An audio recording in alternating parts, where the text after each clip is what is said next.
ایک تھانےدار ایک پرانی کھٹارا سی جیپ میں 4 مسلح سپاہیوں کے ساتھ بدین کے ایک علاقے تلہار سے ٹنڈو باغو جا رہا تھا۔ ایک جگہ اس نے جیپ روکنے کو کہا۔ اس کی ہیڈ لائٹ میں دور سڑک پر کوئی 6 یا 7 آدمی لیٹے ہوئے نظر آئے۔ کوئی اوندا تھا اور کوئی چاروں شانے چت لیٹا ہوا تھا۔ تھانےدار اور تمام سپاہی اپنی اپنی گن کے ساتھ چوکس ہو گئے۔ یہ سمجھ میں آ گیا کہ وہ لوگ سڑک پر آرام سے نہیں سو رہے تھے بلکہ مردہ ہو چکے تھے۔ ان کے نزدیک اور دور کلاشنکوف اور رائفلیں پڑی ہوئی تھیں۔ تھانےدار جمن راٹھور نے کہا، گاڑی بالکل آہستہ آہستہ آگے بڑھاؤ اور تم چاروں طرف رخ کر کے گنیں سیدھی رکھو۔ معلوم ہوتا ہے ادھر بڑی خون ریزی ہوئی ہے۔ جیپ آہستہ آہستہ آگے بڑھنے لگی۔ اس کی روشنی میں خون کی سرخی نظر آنے لگی۔ ان سب مرنے والوں کا لہو سڑک پر بہہ رہا تھا۔ جمن راٹھور نے اپنے ریوالور سے ایک ہوائی فائر کرتے ہوئے بلند آواز میں پوچھا، یہاں کوئی اور ہے؟ اگر کوئی ڈاکو ہے یا کوئی ڈاکوؤں سے محفوظ رہنا چاہتا ہے تو میرے سامنے آ جائے، میں اسے نقصان نہیں پہنچاؤں گا۔ وہ بولتا رہا۔ جیپ آگے بڑھتی رہی، پھر ان لاشوں سے ذرا فاصلے پر رک گئی۔ وہ سب جیپ سے اتر کر محتاط انداز میں چاروں طرف سے آگے بڑھے۔ آگے کچھ دور ایک اور شخص کی لاش پڑی ہوئی تھی۔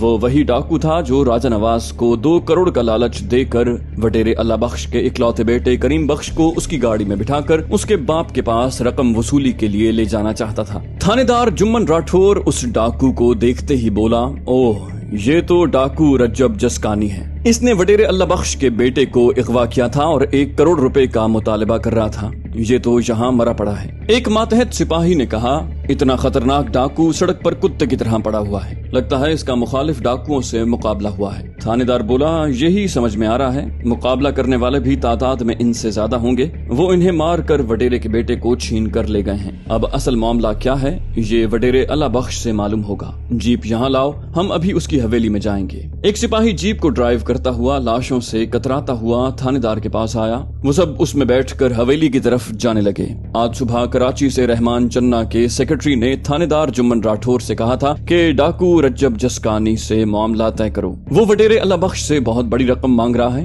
تم 25 یا 30 ہزار میں یہ معاملہ ختم کروا دو۔ رجب جسکانی راضی نہ ہوا تو پولیس مقابلے کے بہانے اسے گولی مار دو۔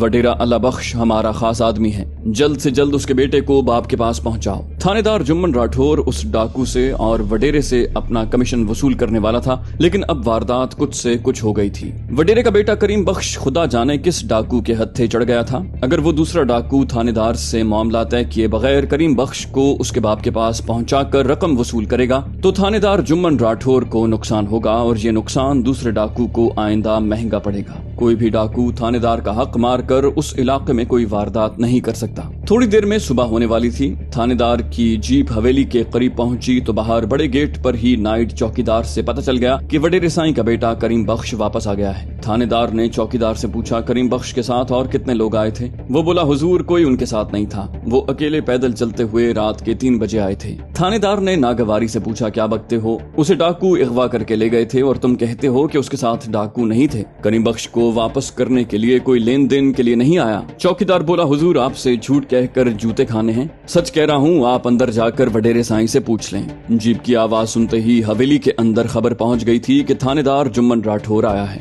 وڈیرہ اللہ بخش خود اس کے استقبال کے لیے آیا۔ وہ بہت خوش تھا۔ اس نے بڑی گرم جوشی سے مصافحہ کرتے ہوئے کہا، اللہ تعالیٰ نے ہماری سن لی، میرا بیٹا خیریت سے واپس آ گیا ہے، آئیے تشریف لائیے۔ تھانےدار نے اس کے ساتھ چلتے ہوئے اسے مبارکباد دیتے ہوئے پوچھا، کریم بخش کو کس نے پہنچایا ہے؟ وہ حویلی کی بیٹھک میں آئے۔ اللہ بخش نے کہا، تشریف رکھیے، آپ چائے پیئیں گے یا لسی؟ وہ بولا، یہاں تو ہم کھاتے پیتے رہتے ہیں، آپ جانتے ہیں چنّا صاحب کا آرڈر تھا کہ 24 گھنٹے کے اندر آپ کے بیٹے کو واپس لایا جائے۔ اب ہمیں کریم بخش کی واپسی کی رپورٹ دینی ہوگی، لہٰذا پہلے کام کی بات ہو جائے، آپ کے صاحبزادے کو یہاں کون لایا ہے؟ اللہ بخش نے کہا، کوئی رحمت کا فرشتہ تھا۔ ایک گاڑی اس راستے سے گزر رہی تھی جہاں سے ڈاکو رجب جسکانی اپنے ساتھیوں کے ساتھ میرے بیٹے کو یہاں لا رہا تھا۔ وہ فرشتہ بہت دلیر تھا، اس نے رجب جسکانی اور اس کے تمام ساتھیوں کو مار ڈالا، پھر کریم بخش کو بستی میں چھوڑ کر چلا گیا۔ تھانےدار نے کہا، سائیں آپ جہاں دیدہ ہیں، کیا یہ بات ماننے والی ہے کہ ایک شخص نے تنہا 7 ڈاکو مار دیے؟ کیا آپ نے اسے دیکھا ہے کہ وہ کون ہے؟ اس نے اپنے بارے میں کچھ بتایا تو ہوگا۔ अल्लाह बख्श ने कहा, मेरा बेटा जिद कर रहा था कि वो हमारी हवेली में आए और हमें मेजबानी का मौका दे, लेकिन वो बस्ती में दाखिल होते ही मेरे बेटे को गाड़ी से उतार कर चला गया। थानेदार बोला, ताज्जुब है, उसने आपसे कोई रकम तलब नहीं की? अल्लाह बख्श बोला, नहीं, रकम तो तलब नहीं की, मगर बड़े प्यार से धमकी दे गया है। थानेदार ने पूछा, कैसी धमकी? वो बोला, उसने मेरे बेटे से कहा है कि मेरी बेटी जमीला से हक ना बख्शवाया जाए, मैं अपनी मिल्कियत में से उसे जायज हिस्सा देकर उसे दुल्हन बनाकर रुखसत करूं, और 1 हफ्ते के अंदर अगर हमने जमीला के हुकूक देकर उसकी शादी न की तो वो 1 हफ्ते के बाद हम बाप बेटे को गोली मार देगा। हमारी हलाकत के बाद जमीला मेरी तमाम दौलत और जायदाद की हकदार बन जाएगी। थानेदार बोला, ये तो बड़ी अजीब सी बात है। उस बंदे ने 7 डाकू मारे, आपके साहबजादे को बखैरियत यहाँ पहुँचाया, इसके इवज उसने 1 पैसा भी न लिया। उसके बरक्स आपकी बेटी को उसका जायज हक दिलाने के लिए धमकी दे गया। क्या आप समझ सकते हैं कि उसे जमीला से हमदर्दी क्यों है? अल्लाह बख्श बोला, यही समझ में आता है कि इंसानियत के नाते जमीला को उसका हक दिलाना चाहता है। उसने न कभी जमीला को देखा है और न ही उसकी शादी से वो कोई माली फायदा उठाना चाहता है। थानेदार बोला, मैंने हातिम ताई का किस्सा पढ़ा है, वो सारी जिंदगी मुफ्त में नेकियां करते करते मर गया, लेकिन आज के दौर में कोई ऐसा माई का लाल नहीं है जो अपनी जान की बाजी लगाकर 7 डाकू मारे और उसका मुआवजा लिए बगैर आपकी बेटी का हक बख्शवाने से मना करे, और उसकी बात न मानने पर बाप बेटे को कत्ल की धमकी भी दे। ये क्या बात हुई कि जिस करीम बख्श को डाकुओं से बचाया उसी को बाप समेत गोली मारने की वार्निंग दे दी। करीम बख्श हवेली के जनान खाने में अपनी बहन और दूसरी रिश्तेदार औरतों के साथ बैठा हंस बोल रहा था। एक मुलाजिमा ने आकर कहा, साईं जी, आपको बड़े साईं बैठक में बुला रहे हैं। वो वहाँ से उठकर हवेली के मुख्तलिफ हिस्सों से गुजरता हुआ बैठक में आ गया। थानेदार को देखकर सलाम किया, फिर उससे मुसाफा करके एक सोफे पर बैठ गया। थानेदार जुम्मन राठौर ने उससे भी वही सवालात किए जो उसके बाप से कर चुका था। करीम बख्श ने भी अपने बाप की तरह जवाबात दिए। थानेदार ने पूछा, इसने अपना नाम तो बताया होगा? करीम बख्श बोला, मैंने नाम पूछा था, उसने कहा कि मैं उसे भाईजान कहूँ। थानेदार बोला, तुम कह रहे हो तो हमें यकीन करना पड़ेगा, लेकिन ये किस्से कहानियों वाली बात लगती है। यानी एक शख्स ने 7 डाकुओं का मुकाबला किया और उन्हें मार डाला। करीम बख्श बोला, जी हाँ, ये यकीन करने वाली बात नहीं है, लेकिन मैंने अपनी आंखों से देखा है। उसने अंधेरे में छुप छुप कर गोलियां मारी थीं। वडेरे अल्लाह बख्श ने कहा, बेटे, मैंने कहा था तुम थके हुए हो, तुम्हें आराम से सोना चाहिए, मगर तुम अब तक जाग रहे हो। वो बोला, बाबा साईं, मैं अभी जाकर सो जाऊंगा। थानेदार ने कहा, तुम जा सकते हो, मैं और कोई सवाल नहीं करूंगा। करीम बख्श वहाँ से उठकर चला गया। थानेदार ने कहा, मुझे आपके साहबजादे की वापसी की बहुत खुशी है। रहमान चन्ना साहब भी बहुत खुश हैं, मगर साईं, इस बीच में मेरा कमीशन मारा जाएगा। वडेरा बोला, वो कमबख्त डाकू मुझसे 1 करोड़ मांग रहा था, जैसे उसके बाप ने मेरे पास रकम रखवाई हो। कराची से चन्ना साहब ने यकीन दिलाया था कि 25 या 30 हजार में उस डाकू को राजी कर लेंगे। अगर वो 30 में भी राजी होता तो मैं आपको 5,000 देता और अब भी दूंगा। डाकू से भी आपको 5,000 मिलते, इस तरह आपके 10,000 बन जाते। मैं आपको 10,000 से भी ज्यादा दे सकता हूँ अगर आप मेरा एक काम करें। थानेदार बोला, हुक्म करे साईं, क्या काम है? वडेरा बोला, आप उस शख्स का नाम और पता ठिकाना मालूम करें जो मेरे बेटे को यहाँ छोड़ गया है। मैं उसका एहसान कभी नहीं भूलूंगा, लेकिन उसकी धमकी मुझसे बर्दाश्त नहीं हो रही। थानेदार बोला, मैं भी तजस्सुस में मुब्तला हूँ, मालूम करना चाहता हूँ कि हमारे जमाने में ऐसा हातिम ताई कहाँ से पैदा हो गया। वैसे वो मेहरबान होने के अलावा जालिम भी है। जब वो 7 डाकुओं को मार सकता है तो आप बाप बेटे को भी हलाक कर सकता है। वैसे आप 1 हफ्ते के अंदर बेटी की शादी कर दें तो वो आप बाप बेटे को नुकसान नहीं पहुँचाएगा। वडेरा बोला, मैं ऐसा पागल नहीं हूँ कि बेटी की शादी कर दूं। आप नहीं जानते, वो करीम बख्श से कह गया है कि बेटी की शादी करके उसे 3 करोड़ रुपए देकर रुखसत करूं। जो डाकू मेरे बेटे को ले गया था वो तो उससे भी बड़ा डाकू बन रहा है। 3 करोड़ की रकम कोई मामूली थोड़ी होती है। थानेदार बोला, वो कोई बहुत बड़ा मक्कार है। एक तरफ आपके बेटे को वापस करके 1 पैसा न लेकर आप पर एहसान कर रहा है, दूसरी तरफ आपकी बेटी के जरिए 3 करोड़ ले रहा है। अब मैं समझ रहा हूँ, वो आपका बेटा देकर आपकी बेटी को 3 करोड़ रुपए के साथ अगवा करके ले जाएगा। वडेरा बोला, यही बात मैं अपने बेटे करीम बख्श को समझा रहा हूँ, लेकिन वो तो उस अजनबी के गुण गा रहा है। साफ कहता है कि जमीला की शादी 1 हफ्ते के अंदर करके उसे 3 करोड़ दिए जाएं। मैंने इस सिलसिले में बेटे से हुज्जत नहीं की। वो मेरा गुमशुदा सरमाया है जो मुकद्दर से वापस मिल गया है। मैं बेटे की मुखालिफत नहीं चाहता और बेटी को 3 करोड़ तो क्या 3 रुपए भी नहीं दूंगा। थानेदार बोला, फिर बात कैसे बनेगी? बेटा नाराज हो जाएगा और वो अजनबी अपनी धमकी के मुताबिक आपको कत्ल करने चला आएगा। अगर आप हुक्म दें तो मैं इतना सख्त पहरा लगाऊंगा कि उसका बाप भी आपको हाथ लगाने नहीं आएगा।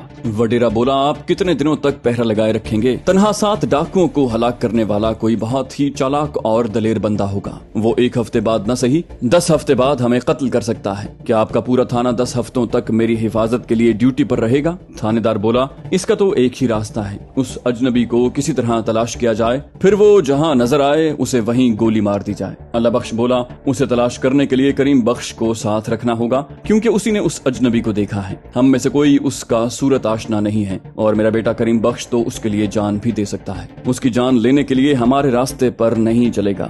میں نے بیٹی کو 3 کروڑ دینے کے سلسلے میں دبی زبان سے اعتراض کیا تھا۔ وہ ناراض ہو کر بولا، اگر میں نے اس کے اجنبی دوست کی یہ شرط پوری نہ کی تو وہ حویلی، ساری دولت اور جائیداد چھوڑ کر کہیں چلا جائے گا، پھر میں اس کی صورت کبھی نہیں دیکھ سکوں گا۔ تھانے دار بولا، آپ اکلوتے بیٹے کے بغیر نہیں رہ سکتے، اسی بیٹے سے آپ کی نسلیں بڑھتی پھلتی پھولتی جائیں گی، اس کے لیے آپ 3 کروڑ کی قربانی دیں۔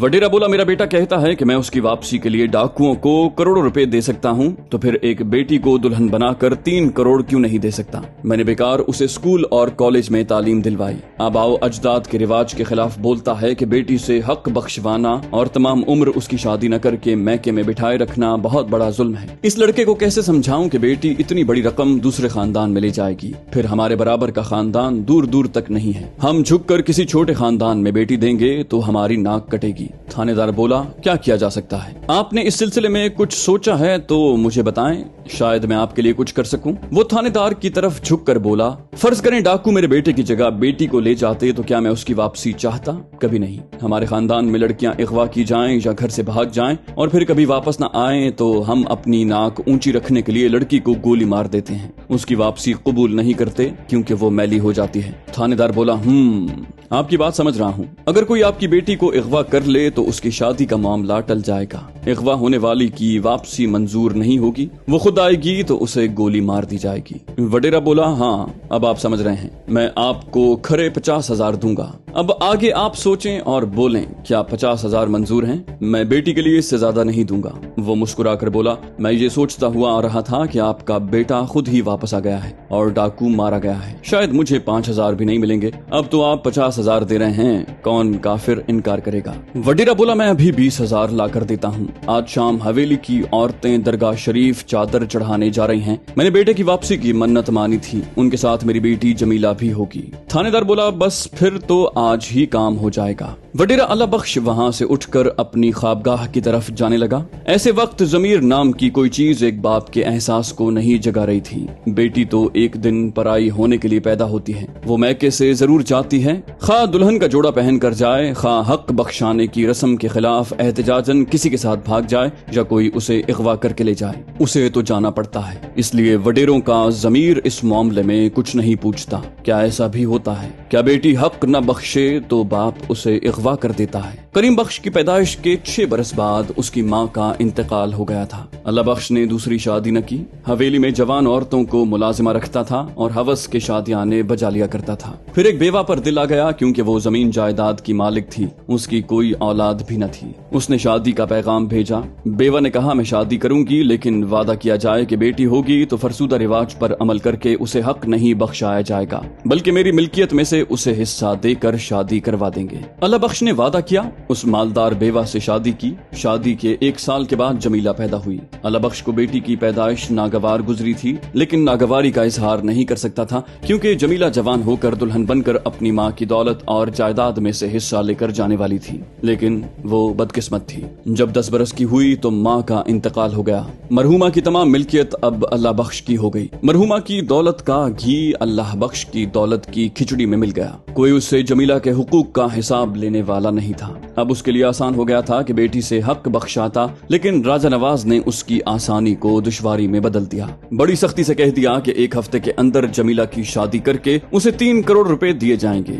راجہ نواز کو یہ نہیں معلوم تھا کہ جمیلہ اپنی ماں کی طرف سے کتنی دولت مند ہے۔ اس نے محض انسانیت کے ناطے ایک وڈیرے باپ کی معصوم بیٹی کے لیے انصاف کا تقاضا کیا تھا۔ وڈیرے اللہ بخش نے اپنی خوابگاہ میں آ کر دروازے کو اندر سے بند کیا، پھر 2 چابیوں سے ایک آہنی تجوری کو کھولا۔ اس میں ہیرے जड़े हुए लाखों रुपए के जेवरात और बड़े बड़े नोटों की बहुत सारी गड्डियां रखी हुई थीं। उसने 20,000 रुपए उसमें से निकाल कर तिजोरी को दोबारा मुकफ्फल कर दिया। वो 20,000 रुपए जो जमीला को अगवा करने के लिए दिए जा रहे थे वो उसी बेचारी की दौलत से निकाले गए थे। जब वडेरे और थानेदार के दरमियान हवेली में जमीला के खिलाफ साजिश हो रही थी तब हवेली के बाहर कई किलोमीटर दूर नाजा और राजा नवाज अपनी गाड़ी में सफर कर रहे थे। अब उन्होंने कराची वापस जाने का फैसला कर लिया था। वो काशिफ अकबर और रहमान चन्ना वगैरह को अपनी हलाकत का यकीन दिला चुके थे। आइंदा कराची में रहकर राजा नवाज रेडीमेड मेकअप के जरिए चेहरे में थोड़ी तब्दीली करके रहता तो उसे कोई ना पहचान पाता। नाजा बुर्का या आधे नकाब में रहती या वो भी मेकअप के जरिए चेहरा तब्दील करके रह सकती थी। फिल वक्त वो दोनों बहुत थके हुए थे। कराची से अंदरूने सिंध आने के बाद उन दोनों को कहीं आराम से रात गुजारने या पूरी नींद सोने का मौका नहीं मिला था। राजा नवाज ने ड्राइव करने के दौरान में दाएं तरफ खिड़की के बाहर देखा। बहुत दूर एक नशेबी इलाके में घास फूस की छत वाला एक कच्चा मकान था। उसके आसपास कोई दूसरा मकान नजर नहीं आया।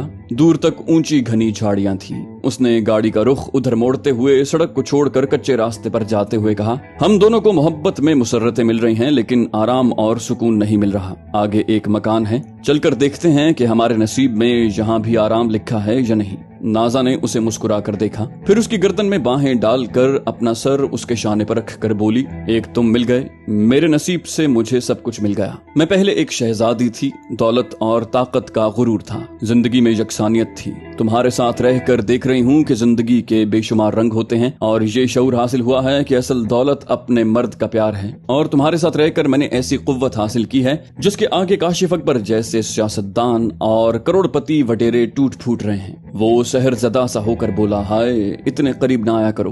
दिल का फरिश्ता बहकने लगे तो फिर वो फरिश्ता नहीं रह पाता। वो बड़े प्यार से उसके सीने पर मुक्का मारते हुए बोली, तुम पक्के बदमाश हो। वो हंसते हुए बोला, एक शौहर को इतनी रियायत तो मिले कि वो अपनी बीवी के लिए बदमाश बनकर रह सके। वो उसके बाजू में मुंह छुपा कर मुस्कुराने लगी।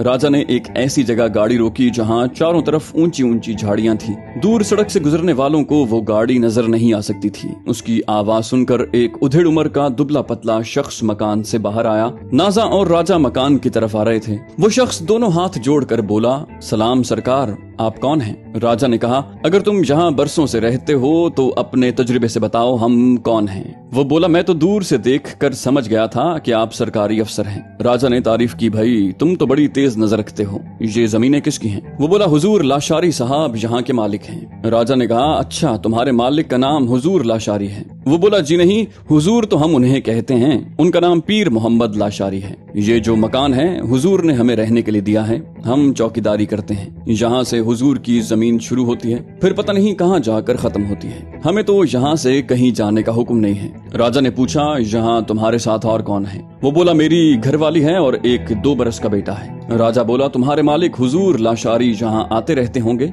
वो बोला, नहीं, महीने 2 महीने में कभी इधर से गुजर जाते हैं। उनका कमदार 4-6 दिनों में आता है, कल ही आकर गया है। राजा बोला, इसका मतलब है तुम्हारे हुजूर का कोई आदमी आज इधर नहीं आएगा? वो बोला, जी कोई नहीं आएगा, मगर आप ये क्यों पूछ रहे हैं? राजा ने 100 के 10 नोट निकाल कर उसकी तरफ बढ़ाते हुए कहा, अगर तुम्हें गिनती आती है तो इन्हें गिन कर बताओ। उसने नोटों को 2 बार गिना, बोला, ये 10-100 हैं। राजा ने कहा, और ये तुम्हारे हैं? उसने हैरानी से पूछा, जी।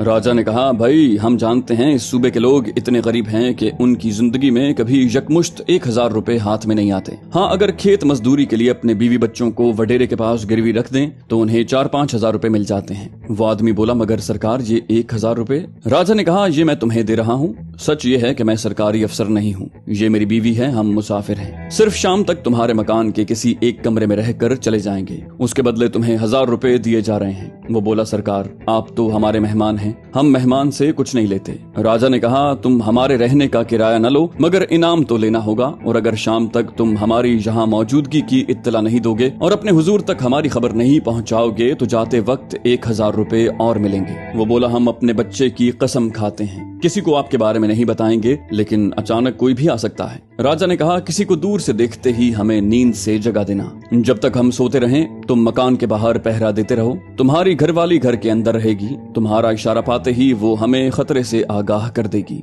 हम कोई मुजरिम नहीं हैं। तुम्हें और तुम्हारे बीवी बच्चे को कोई नुकसान नहीं पहुंचाएंगे। उन मियाँ बीवी को राजा ने अपने तहफ्फुज के सिलसिले में एक एक बात अच्छी तरह समझाई। उसकी घरवाली ने पिछली रात की बची हुई रोटियां और बकरियों का दूध नाश्ते के लिए दिया। उन्होंने सूखी पापड़ जैसी रोटियां दूध में भिगोकर खाईं, फिर एक कमरे में आकर उसके दरवाजे खिड़की अंदर से बंद करके सो गए। तो दोस्तों, ये थी हमारी आज की एपिसोड। उम्मीद करते हैं आपको हमारी कहानी पसंद आई होगी। जाने से पहले इस वीडियो को लाइक कीजिए और शेयर करना मत भूलिए। कमेंट करके हमें बताइए कि आपको हमारी वीडियो कैसी लगी। और अगर अभी तक आपने इस चैनल को सब्सक्राइब नहीं किया तो इसे सब्सक्राइब कीजिए और बेल आइकन दबाकर ऑल नोटिफिकेशंस ऑन कर लीजिए।